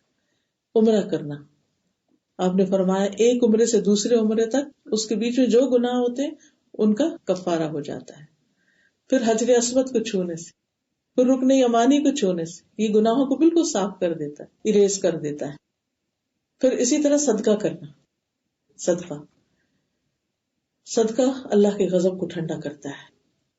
پھر مجالس سے ذکر میں شرکت، جیسے آج آپ اکٹھے ہوئے، رسول اللہ صلی اللہ علیہ وسلم نے فرمایا جب کوئی جماعت اکٹھی ہو کر اللہ کو یاد کرتی ہے اور اس سے مقصد صرف اللہ کو راضی کرنا ہوتا ہے تو آسمان سے ایک منادی آواز لگاتا ہے، تم اس حال میں کھڑے ہو کہ تمہارے گناہ معاف ہو چکے ہیں. یعنی جب انسان ایسی مجلس سے اٹھتا ہے تو اس کے گناہ معاف ہو چکے ہوتے ہیں، تمہارے گناہ نیکیوں میں بدل دیے گئے. پھر رمضان اور لیلۃ القدر، اس میں جو قیام کرتا ہے ثواب کی نیت سے اس کے اگلے پچھلے گناہ معاف کر دیے جاتے ہیں. بیماری میں اللہ کی تعریف کرنا، شکوہ شکایت نہیں، ہائے ہائے نہیں، بلکہ اللہ تیرا شکر. یعنی تکلیف کے باوجود انسان کیا کہتا رہے، اللہ میں راضی، میں ہر حال میں راضی، تیرا شکر ہے. تو اس سے بڑی تکلیف بھی دے سکتا تھا. اللہ تعالیٰ فرماتے ہیں جب میں اپنے بندوں میں سے کسی مومن بندے کو آزماتا ہوں اور وہ آزمائش پر بھی میری تعریف کرتا ہے، وائمی نہیں کہتا بلکہ کیا کرتا ہے، تعریف کرتا ہے، تو جب وہ اپنے بستر سے اٹھتا ہے تو اپنے گناہوں سے اس طرح پاک ہو چکا ہوتا ہے جس دن اس کی ماں نے اس کو پیدا کیا تھا. پھر اسی طرح راستے سے تکلیف دہ چیز ہٹا دینا، یہ بھی گناہوں کی معافی کا ذریعہ. اب یہاں ہم زبان سے نہیں کچھ کہہ رہے لیکن عمل ایسا کر رہے ہیں کہ وہ معافی کا ذریعہ بن جاتا. ایک شخص کہیں جا رہا تھا تو راستے میں اسے دیکھا کہ کانٹے دار شاخ ہے جو لوگوں کا راستہ روکے ہوئے، تو اس نے وہ کاٹ دیا. صرف اس ایک نیکی کی وجہ سے اللہ سبحانہ تعالیٰ نے اس کو جنت میں داخل کر دیا جو وہ فوت ہوا. تو ہم بھی کہیں جا رہے ہوں، کوئی پتھر ہو، کوئی چیز ہو، بعض اوقات ہم دیکھ رہے ہوتے ہیں وہ گاڑی گزر رہی ہے اور پھر کوئی ایسا کیل، کوئی ایسی چیز جس سے وہ ٹائر پنکچر ہو سکتا ہے، کچھ بھی ایسی چیزوں کو خود سے خود انسان کامن سینس کے ساتھ ہٹائے. پھر اسی طرح 3 خصلتوں پر محافظت، اس سے بھی انسان کے گناہ معاف ہوتے ہیں. جماعت کے لیے مسجد جانے کے لیے پیدل چل کے جانا، تکلیف میں اچھی طرح وضو کرنا، ایک نماز کے بعد اگلی نماز کے انتظار کرنا، اچھا اگلی کب ہوگی. یہ وہی کہہ سکتے جس کو اللہ سے ملاقات کا شوق، جسے نماز سے محبت، اور یہ محبت مانگ کے ملے گی آپ کو. اگر آپ کو نماز بوجھ لگتی ہے تو اللہ سے مانگے، اللہ میرے لیے نماز ہلکی کر دے اور مجھے اس کی محبت دے دے. اور واقعی جیسے حضرت بلال کو نبی صلی اللہ علیہ وسلم فرماتے تھے کہ اقم الصلاۃ ارحنا بہا یا بلال، بلال نماز قائم کرو اور ہمیں اس کے ذریعے راحت پہنچاؤ. بلیو می، اگر آپ خوشی سے نماز ادا کرتے ہیں اور آپ توجہ کے ساتھ پڑھتے ہیں اور صرف فرض نہیں پڑھتے، نوافل سنت وغیرہ بھی پڑھتے ہیں، تو لٹرلی آپ جب اٹھیں گے نا مصلی سے تو آپ کو یوں لگے گا جیسے آپ کی تھکاوٹ بھی اتر گئی اور آپ کا دل بھی ٹھنڈا ہو گیا اور آپ کو واقعی راحت نصیب ہوئی، آپ کے دل کی بے چینی بھی ختم ہوئی. لیکن شرط یہ ہے کہ بوجھ سمجھ کے نہ پڑھی جائے نماز، بلکہ شوق سے پڑھی جائے. پھر اسی طرح نماز کے بعد کی تسبیحات، یہ بہت ہی زبردست خوشخبری ہے. ہر نماز کے بعد 33 بار سبحان اللہ، 33 بار الحمدللہ، 33 بار اللہ اکبر، اور 100 کا عدد پورا کرنے کے لیے لا الہ الا اللہ وحدہ لا شریک لہ لہ الملک ولہ الحمد وہو علی کل شیء قدیر اگر کوئی پڑھتا ہے تو اس کے سارے گناہ معاف کر دیے جاتے ہیں. لیکن اس کی پابندی سب لوگ نہیں کرتے، کیونکہ ہوتا ہی ہے مسجد میں جائیں کہیں بھی جائیں تو آپ نے دیکھو کہ لوگ سلام پھرتے ساتھ ہی باتیں شروع کر دیتے ہیں. تو خاموشی اختیار کر کے پہلے تسبیحات مکمل کرے پھر کسی سے بات کرے، کیونکہ جب تک انسان اپنے مصلی سے اٹھ نہیں جاتا وہ ایک طرح سے نمازی کی حالت میں ہوتا ہے. پھر 100 بار سبحان اللہ و بحمدہ کہنا دن میں، اس سے بھی گناہ معاف ہوتے ہیں. پھر لا الہ الا اللہ واللہ اکبر والحمد للہ وسبحان اللہ ولا حول ولا قوۃ الا باللہ. آپ نے فرمایا جو آدمی یہ پڑھتا ہے تو یہ جملہ اس کے سارے گناہوں کا کفارہ بنتا ہے، ہاں وہ سمندر کی جھاگ برابر. پھر استغفر اللہ الذی لا الہ الا هو الحی القیوم واتوب الیہ. پھر اس طرح سبحان اللہ پڑھنا. اب انسان جتنی دفعہ پڑھتا ہے اتنی ہی نیکیاں اس کے لیے لکھی جاتی ہیں، خطائیں معاف کر دی جاتی ہیں. پھر اسی طرح ہمیں صرف اپنے لیے نہیں استغفار کرنی چاہیے، سارے مومن بہن بھائیوں کے لیے کرنی چاہیے، اور خاص طور پر جو فوت ہو چکے، جو دنیا سے جا چکے ہوں، چاہے ہمارے والدین ہوں، چاہے اولاد، شوہر ہو، بچے ہوں، ایکسٹینڈڈ فیملی ہو، رشتے دار، کوئی بھی. خصوصاً اگر والدین میں سے کوئی فوت ہو گیا تو روزانہ کوشش کریں کہ ایک دفعہ ان کے لیے بخشش کی خاص دعا کریں. اللہم اغفر لہ وارحمہ وعافہ واعف عنہ واکرم نزلہ ووسع مدخلہ واغسلہ بالماء والثلج والبرد ونقہ من الخطایا کما ینقی الثوب الابیض من الدنس. اللہم ابدلہ دارا خیرا من دارہ واہلا خیرا من اہلہ وزوجا خیرا من زوجہ. اللہم ادخلہ الجنۃ وأعذہ من عذاب القبر ومن عذاب النار. تو مرنے والے کے لیے خاص طور پر جب اسے دفنایا جا رہا ہو تو اس کے بعد کھڑے ہو کر دعا کرنا، کیونکہ اس کا سوال ہو رہا ہوتا ہے. آپ نے فرمایا ثابت قدمی کی دعا کرو اس کے لیے. پھر اسی طرح اولاد کا والدین کے لیے استغفار کرنا. اللہ تعالیٰ جنت میں ایک نیک آدمی کے درجے بلند کرتا ہے تو وہ پوچھتا ہے میرے رب یہ درجات کہاں سے آئے؟ اللہ تعالیٰ فرماتا ہے تیرے حق میں تیرے اولاد کی بخشش کی دعا کی وجہ سے، تمہارے بچوں نے تمہارے لیے دعا کی تھی، اس وجہ سے تمہارا درجہ بلند ہوا. تو اس لیے بچوں کو تاکید بھی کریں، ان کو سکھائیں بھی اور اہتمام بھی کریں. ان کے لیے بھی آپ مانگیں اور وہ بھی آپ کے لیے مانگیں. تو بخشش کی کچھ دعائیں بھی ہیں. مجھے نہیں معلوم کہ پنک کارڈ ہے یا نہیں، شاید آپ لوگوں کے پاس ہو بھی، اگر نہیں بھی تو تب بھی اگر آپ کے گھر میں ہو تو حج عمرے پر تو خصوصاً آپ کے ساتھ ہونا چاہیے. خصوصاً اگر کوئی مشکل پیش آ جائے تو وضو کر کے 2 نفل پڑھ کے بیٹھ کے یہ ساری دعائیں جو ہیں آپ ایک دفعہ پڑھ کے اللہ سے معافی مانگ لیں کہ اللہ تعالیٰ اس کام کی رکاوٹ کو دور کر دے، اس مشکل کو آسان کر دے. تو انشاءاللہ اللہ سبحانہ وتعالیٰ ضرور کرے گا، کیونکہ اس کے سوا اور کون کر سکتا ہے. اور یہ چھوٹے چھوٹے استغفار کے کارڈ تو ویسے بھی آپ کسی کو جیسے کوئی گفٹ دیتے ہیں اس کے اوپر ہی لگا کے دے دیں تاکہ لوگ صرف ان کی دنیا نہیں ان کی آخرت کا بھی فائدہ ہو. تو اب ہم دعا کر لیتے ہیں انشاءاللہ. اور جو دعائیں اس وقت میں کروں گی استغفار کی ان میں سے اکثر اس کارڈ کے اندر موجود ہیں. اس میں آپ دیکھیے کہ اس کا فولڈ بھی ہے اندر، 3 فولڈ ہے. اس میں ہم نے یہ کیا کہ قرآن مجید سے اور اتھینٹک حدیثوں سے جو استغفار کے ڈفرنٹ الفاظ تھے ان کو اس میں جمع کر دیا، تاکہ ہر شخص کے لیے ڈھونڈنا اور کتابوں میں دیکھنا وہ مشکل ہوتا ہے. تو آپ بیٹھ کے آپ تہجد کے وقت اس کارڈ کو بیٹھ کے پڑھ سکتے ہیں، کیونکہ وہ خاص استغفار کا وقت ہوتا ہے. سفر میں جائیں، بیگ میں ہو نکال کے پڑھ لیں، کیونکہ سفر میں بھی دعائیں قبول ہوتی. اور اس کے علاوہ جب آپ کا دل چاہے، جب کوئی مشکل پریشانی ہو، اللہ تعالیٰ بچائے رکھے، لیکن انسان ہے کچھ نہ کچھ زندگی میں ہوتا ہی رہتا ہے، تو بہترین حل ہے اس کا. یہ اسٹال پہ ہیں، بعد میں آپ لے بھی سکتے ہیں. اب دعا کر لیں. سبحان اللہ والحمد للہ ولا الہ الا اللہ واللہ اکبر ولا حول ولا قوة الا باللہ العلی العظیم. اللہم صل علی محمد وعلی آل محمد کما صلیت علی ابراہیم وعلی آل ابراہیم انک حمید مجید. اللہم بارک علی محمد وعلی آل محمد کما بارکت علی ابراہیم وعلی آل ابراہیم انک حمید مجید. رب انی ظلمت نفسی فاغفر لی. آمین کہیے. رب اغفر وارحم وانت خیر الراحمین. آمین. رب اغفر لی ولوالدی. آمین. رب اغفر لی ولوالدی. آمین. ربنا اتمم لنا نورنا واغفر لنا انک علی کل شیء قدیر. آمین. ربنا اغفر لنا ذنوبنا واسرافنا فی امرنا وثبت اقدامنا وانصرنا علی القوم الکافرین.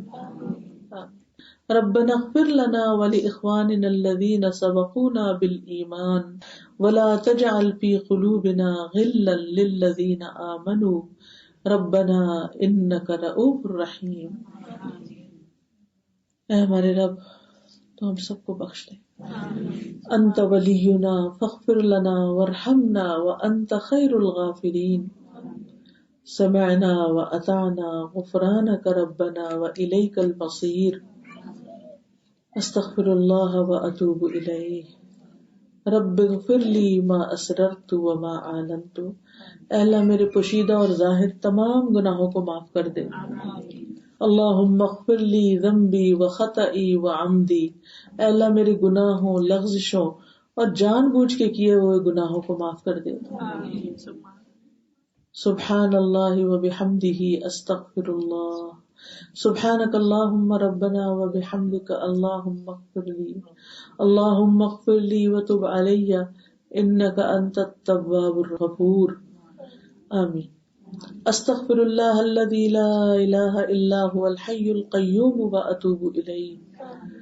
اللہم اغفر لی ما اخطأت وما تعمدت وما اسررت وما اعلنت وما جہلت وما تعمدت.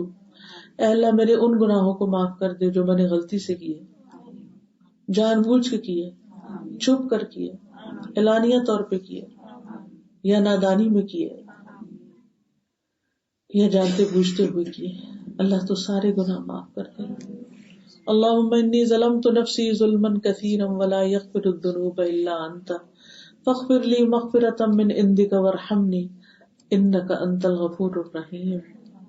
اللہم اغسل انی خطایای بماء الثلج والبرد ونقِ قلبی من الخطایا کما نقیت الثوب الابیض من الدنس وباعد بینی وبین خطایای کما باعدت بین المشرق والمغرب.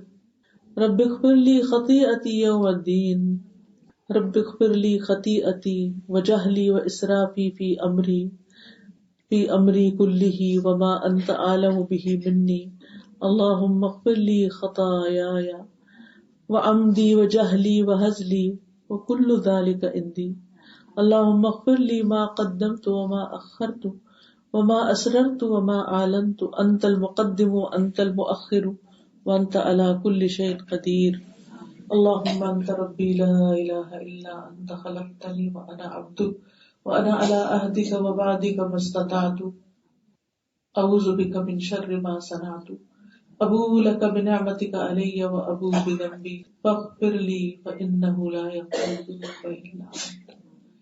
یا اللہ تو اس استغفار کی بدولت ہمیں دنیا اور آخرت کی ساری بلائیاں نصیب فرما.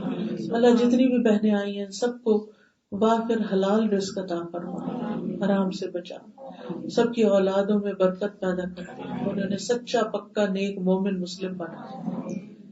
یا اللہ جو بھی بیمار ہیں انہیں صحت عطا فرما. جس کسی کام میں کسی کی کوئی رکاوٹ آئی ہوئی اللہ اس کی رکاوٹیں دور کر دے. یا رب العالمین تو ہمارے گناہوں کو معاف کر دے. اللہ ہمیں اپنی محبت نصیب فرما.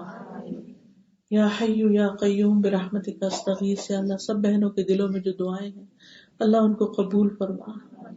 اب اپنی اپنی دعا مانگ لیجئے دل میں. یا اللہ ربنا تقبل منا انک انت السمیع العلیم وتب علینا انک انت التواب الرحیم. وصلی اللہ تعالی علی خیر خلقہ محمد وعلی آلہ واصحابہ واہل بیتہ اجمعین برحمتک یا ارحم الراحمین.